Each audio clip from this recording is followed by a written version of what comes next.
So I want to just start this morning with maybe a simple question, but maybe it helps us kind of wonder at some of the deeper things that are in us, in you guys. So when you were kids, way back when, how did you play?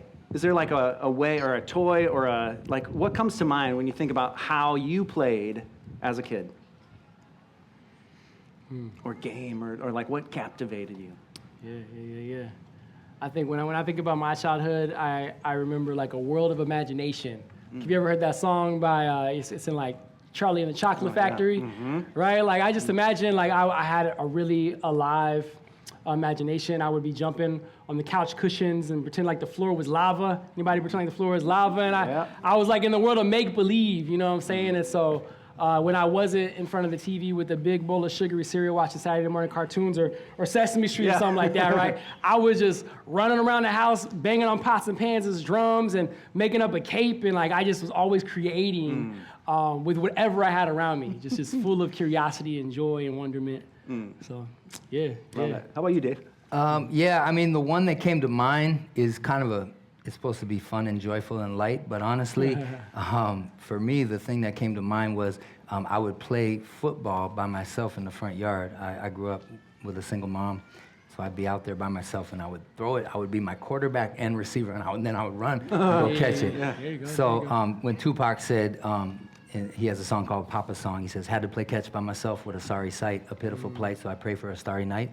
I'm like, Tupac, I feel you. That was part of my journey. So yeah. Wow. Huh. That's real. Sorry to go. No, that's, he said we're pulling the thread. I'm coming in. Yeah, I think that, it's like we want to start with a question like that, not just to keep it light, but to like wonder at some of these threads and start pulling on that. So, so when you look at the landscape around you, what like is stirring in you? What's been troubling you, or like what just like calls out to you, like you just notice how broken something is, or just what's really calling to you these days? How much time do you have? Right. What do you think, Who's Joe? going first on this justice journey? Should I go or should you go? Not this again. I can go first. I think for me, I've done racial justice work for a long, long time. And, sometimes it's been more embodied than other times. Sometimes it feels more disembodied and abstract.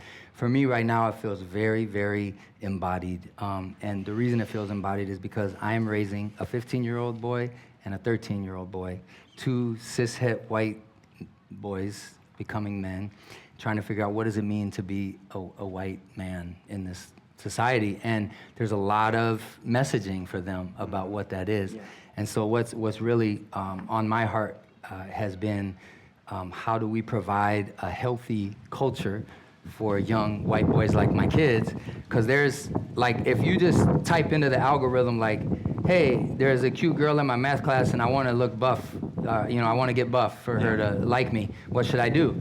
And there's the first answer is like, do some workouts. And the second one is scary. Yeah. It's like, we are victims and it's crazy, the manosphere and all of that. So what I feel very called to right now is to create a healthy culture that can hold my sons when they can't hold themselves.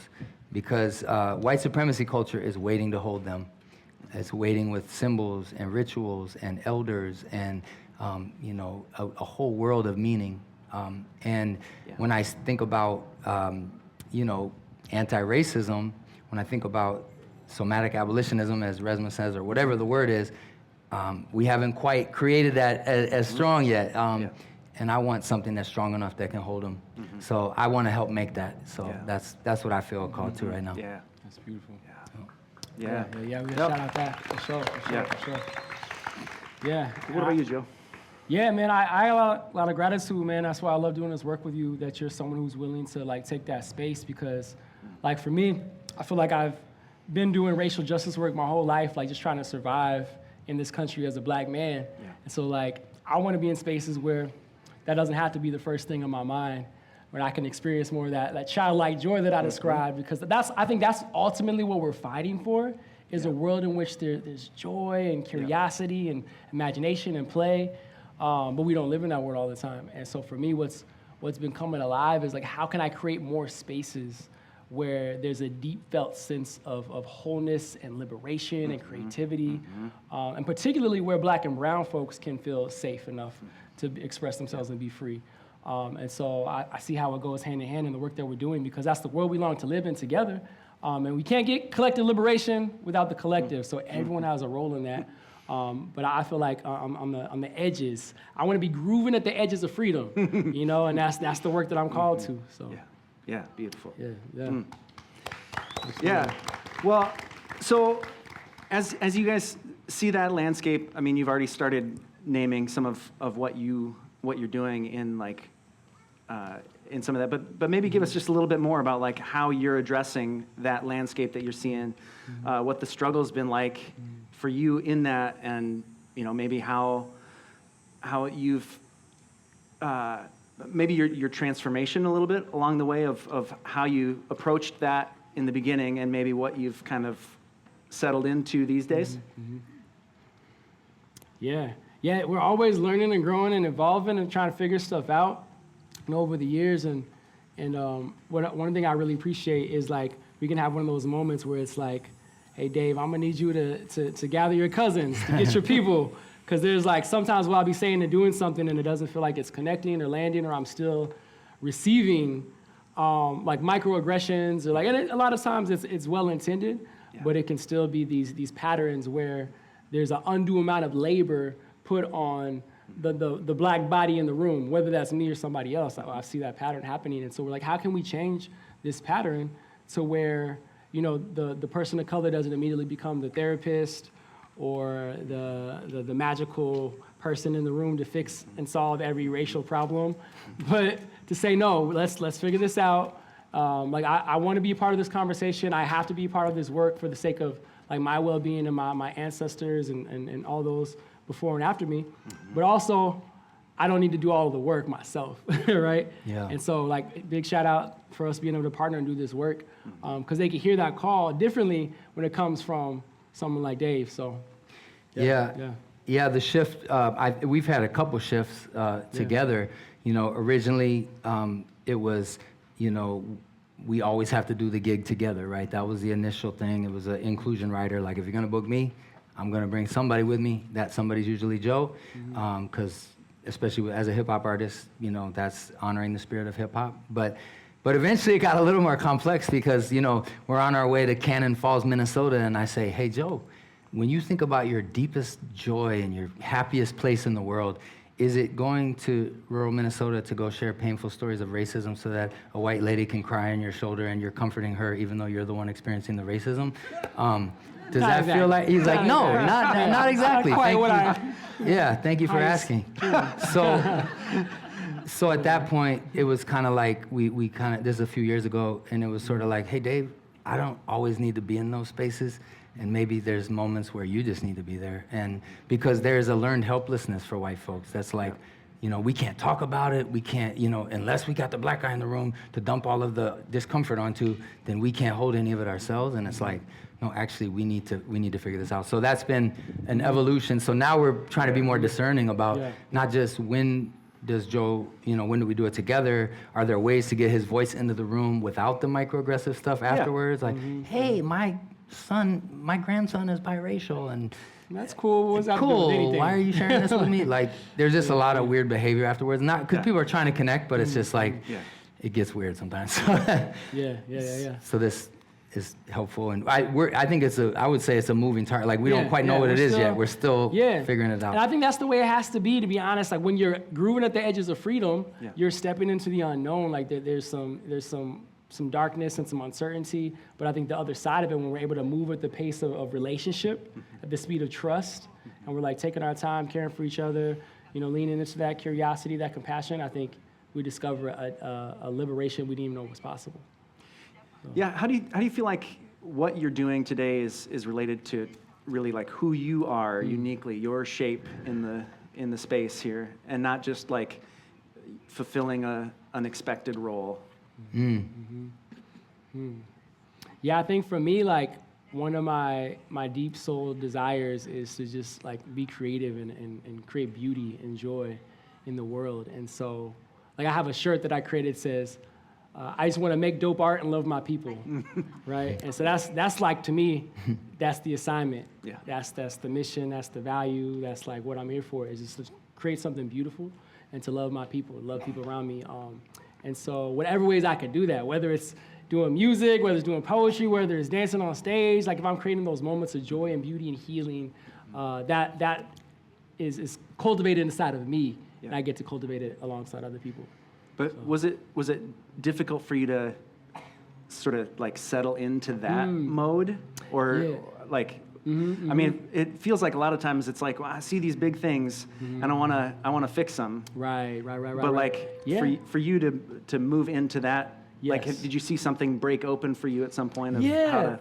I think for me, like, I mean, growing up, especially growing up in the church, and I'm hearing all these stories about what Jesus did, and I'm like, yo, I want to do what Jesus did. I want to help people. I want to heal people. And then you try to do it and you realize, oh, it doesn't work. Like, I can only heal myself, right? And I can barely do that most of the time, you know? Right. And so it's like, I'm not out here trying to save the world anymore like I used to. You know, I'm like, I just want to be alongside people who are creating a beautiful world together. That took a long journey to discover that and to unlearn that. And some days I'm still unlearning and relearning how to show up that way, but that's what it is nowadays. Yeah, I mean, I think if I were to look at the thread, so to speak, of my life and what would be the common thread from early on, it's that connecting other humans to each other, especially those who are different from each other, and connecting them to the divine or the more or the whatever your language is here. I'm not sure what it is that you use here at Fabric, but that's been like my work since I can remember. And one of the things that I've heard that we talked about when I worked at Luther Seminary is we talked about your job, which is that's stuff, right? G-O-B-B-E, the Old English word is about gobs of stuff, right? You got paid your wage based on that. And then work comes from erg, that's the etymology, and that's about energy, right? Ergonomics, or I would say spirit. And my work hasn't really changed. My job has changed probably 15 times. Yeah. My work has been the same. It's been about connecting people to each other and to God across lines of difference. So that's a common thread since I was real young, and it's still there. When I was the only white kid in my math class, and I was battle rapping with all the kids in the lunchroom, I've always been somebody who's connected across difference, and so that's just who I am, and then that's part of my vocation or my work for the rest of my life, probably. Yeah. Well, so as you're in a space of community right now, what comes to mind in terms of how other people might come alongside what the work that you guys see that needs to be done, or the work that you're specifically doing? Yeah, we got some spaces coming up that folks can join. We lead a 3-month cohort of folks doing, for leaders who want to really build the capacity for this work. And so we got some graduates, as a matter of fact. We got some graduates. Anybody Where want to they at? Okay. Maya, Heidi, some of them went through the cohort with us. Yeah. So we got that one coming up right now. And then we lead workshops to facilitate conversations all the time. So. And Joe also has kind of what would you call it, a database of stories that you're curating? Yeah. So I'm building like a living liberation library. So stories of Black creators who are just being unapologetic, like raw, real, authentic, sharing, hey, this is what I need for healing. This is what I need for wholeness. This is who I am and how I want to show up. And so allowing those stories to like just flourish and be amplified.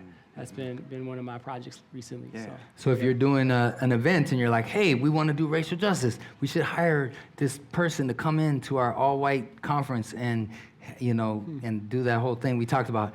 Maybe take a deep breath and see if maybe there's a way to work with like some of these video stories in a way that is maybe less extractive and has more mutuality in it as far as compensating people for their stories, but also not subjecting them to so many microaggressive things.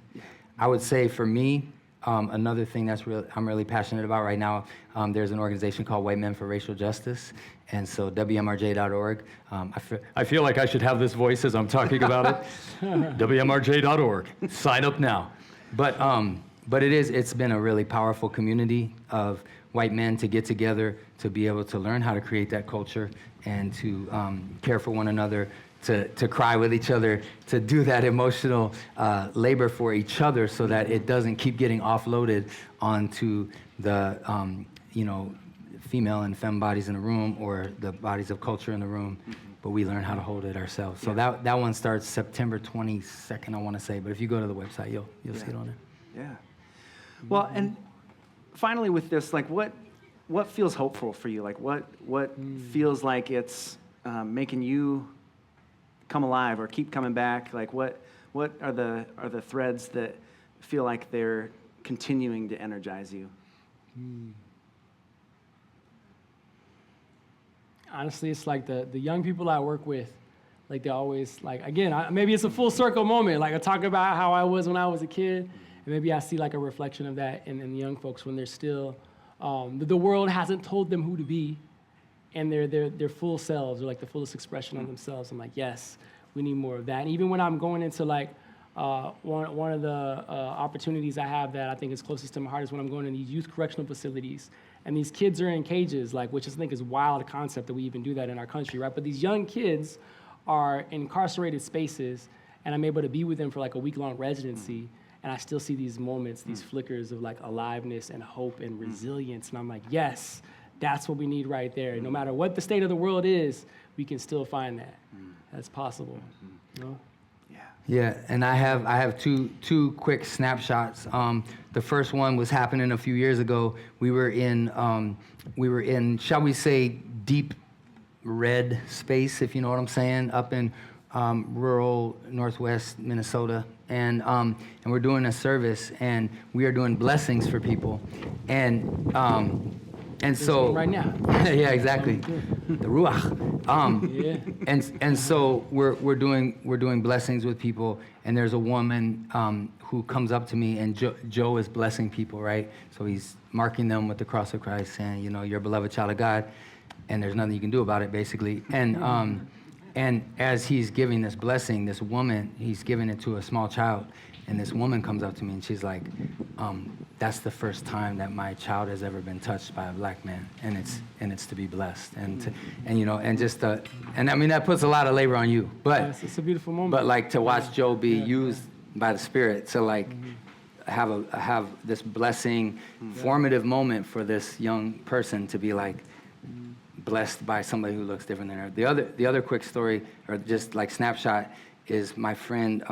Her daughter is trans, and there's this picture of her. They did a naming ceremony for her, and it's just, I'll never forget the snapshot. It just gives me hope for the world. But it's this community, this intergenerational community surrounding this little 10-year-old girl, and they're blessing her, and it's grandmas and great grandmas, and she just has the biggest smile on her face, and like I just always think about that of what the church can be, and what what beloved community looks like. Yeah, beautiful. Well, as we wrap up, can you just tell folks who are here, like tell us how can we, you've named WMRJ.com. What are other ways that people can follow along, figure out what's going on with you guys, and plug in, support, all that, join you? Yeah, we got our table over here with some resources for folks.